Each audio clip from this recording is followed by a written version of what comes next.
la 32e semaine du temps ordinaire. Au nom du Père et du Fils et du Saint-Esprit. Amen. Évangile de Jésus-Christ selon saint Luc, chapitre 17, versets 11 à 19. En ce temps-là, Jésus, marchant vers Jérusalem, traversait la région située entre la Samarie et la Galilée. Comme il entrait dans un village, 10 lépreux vinrent à sa rencontre. Ils s'arrêtèrent à distance et lui crièrent: « Jésus, Maître, prends pitié de nous. » À cette vue, Jésus leur dit: « Allez vous montrer aux prêtres. » En cours de route, ils furent purifiés. L'un d'eux, voyant qu'il était guéri, revint sur ses pas en glorifiant Dieu à pleine voix. Il se jeta face contre terre aux pieds de Jésus en lui rendant grâce. Or, c'était un Samaritain. Alors Jésus prit la parole en disant: « Tous les 10 n'ont-ils pas été purifiés? Les 9 autres, où sont-ils? » Il ne s'est trouvé parmi eux que cet étranger pour revenir sur ses pas et rendre gloire à Dieu. Jésus lui dit: « Relève-toi et va, ta foi t'a sauvé. » Acclamons la parole de Dieu. Louange à toi, Seigneur Jésus.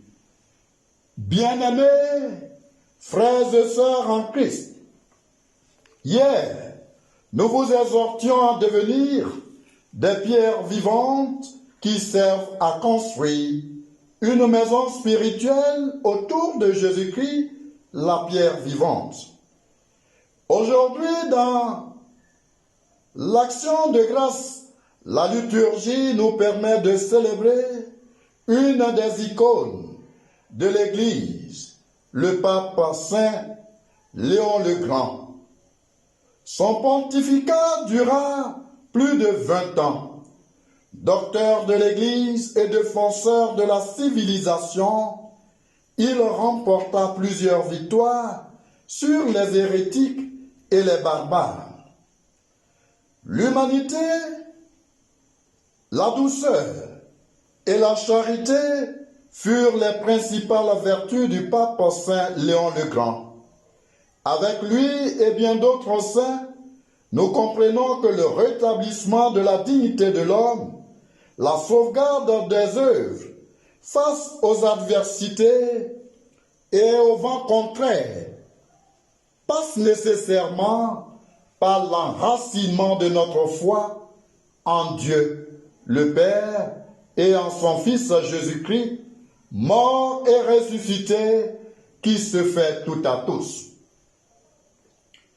Et l'évangile d'aujourd'hui nous plonge dans cet océan d'espérance, où Dieu, à travers son Fils Jésus-Christ, vient à la rencontre de 10 lépreux, humiliés, bannis, isolés, voire rejetés par la société, pour les sauver et les relever au nom de leur foi.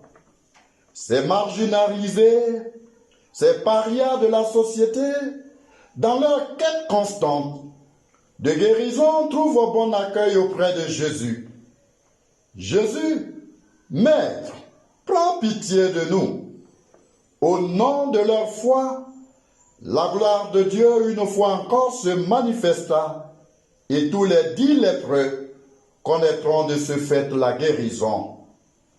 Quel bonheur, quelle grâce et quelle bénédiction de la part du Seigneur. Maintenant, tous sont purifiés. Seul un revient sur ses pas pour remercier Jésus. Et Jésus de constater, les 9 autres, où sont-ils? Il ne s'est trouvé pour revenir rendre grâce à Dieu que cet étranger, ce Samaritain. Ce dernier se jeta dès lors face contre terre, aux pieds de Jésus, en lui rendant grâce. Jésus lui dit, « Relève-toi et va, ta foi t'a sauvé. » À l'instar des 10 lépreux, il nous arrive de demander une chose au Seigneur dans une attitude fervente. Une fois exaucés, ne sommes-nous pas portés à adopter différentes démarches? Pour certains, l'annonce de la bonne nouvelle, d'obtention par exemple d'un emploi, la réussite à un examen ou la promotion dans le milieu professionnel, les plonge dans l'action de grâce au Seigneur, se traduisant par des prières et intentions lors des célébrations eucharistiques. Il ne cesse de prononcer de telles paroles. Merci Seigneur, que ton nom soit loué. Par contre, pour d'autres, c'est la fête dans les maquis, dans les boîtes de nuit avec amis et connaissances, oubliant la source principale et l'auteur de leur bonheur. Pire, les imprudents, ayant bâti leur vie dans la superstition, pourraient se retrouver chez les vendeurs d'illusions, tels que les marabouts, les féticheurs, les soi-disant voyants et faiseurs de miracles, afin d'augmenter leurs chances et éviter les attaques des sorciers. En ce moment précis, ils oublient toutes les demandes au Seigneur, source et acteur des bienfaits reçus. Chers frères et sœurs, vivons toujours dans l'action de grâce au Seigneur. Cessons de vivre à l'instar des 9 lépreux et imitons la vie du seul lépreux qui reçoit encore de la part du Seigneur grâce et bénédiction. Relève-toi et va, ta foi t'a sauvé. Oui, relevons-nous et marchons à la suite du Seigneur. Car vivre, c'est toujours se relever pour reprendre le chemin qui conduit au salut. Pour ceux qui prient et qui n'obtiennent pas satisfaction, ayez toujours une foi persévérante et gardez-vous des scènes de culpabilisation et d'accusation. Le fait de revenir à Jésus et de se jeter à ses pieds est la manifestation, sinon l'épiphanie, de notre désir de marcher à sa suite, de vivre son enseignement. Que le Seigneur, par l'intercession de Notre-Dame de la Sagesse, augmente en nous la foi et nous aide à vivre pleinement dans l'action de grâce à temps et à contre-temps. Que Dieu nous prenne en grâce et nous bénisse, au nom du Père et du Fils et du Saint-Esprit. Amen.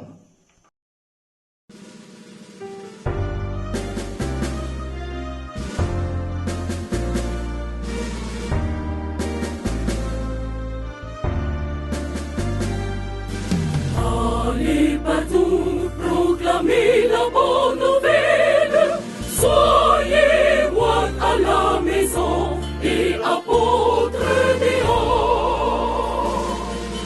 Allez partout, proclamez la bonne nouvelle. Soyez moines à la maison et apôtres dehors.